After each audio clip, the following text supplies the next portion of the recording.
എന്ന് വിചാരിക്കുന്നു. ഈ കെട്ടിടത്തിന്റെ അകത്ത് വലിയ രീതിയിൽ തീപിടുത്തമുണ്ട്, അല്ലെങ്കിൽ ഇപ്പോഴും അത് അണയ്ക്കാൻ സാധിച്ചിട്ടില്ല എന്നുള്ളതാണ് യാഥാർത്ഥ്യം.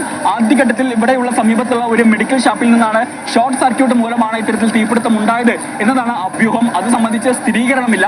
അതിലൊക്കെ ഇനി വരും മണിക്കൂറുകളിൽ, അല്ലെങ്കിൽ ഈ തീപിടുത്തം പൂർണ്ണമായും അണച്ചു കഴിഞ്ഞാലാണ്. ഇപ്പോൾ ഇതാ ഇരുട്ട് മൂടിയിരിക്കുന്ന ഈ ഇരുട്ടിനെ പ്രതിരോധിക്കാനായിട്ട് ഇപ്പോൾ ഫയർഫോഴ്സിന്റെ നേതൃത്വത്തിൽ അതായത് വെളിച്ചം ഉൾപ്പെടെയുള്ള സംവിധാനങ്ങൾ എത്തിച്ചിരിക്കുന്നു എന്നുള്ളതാണ്.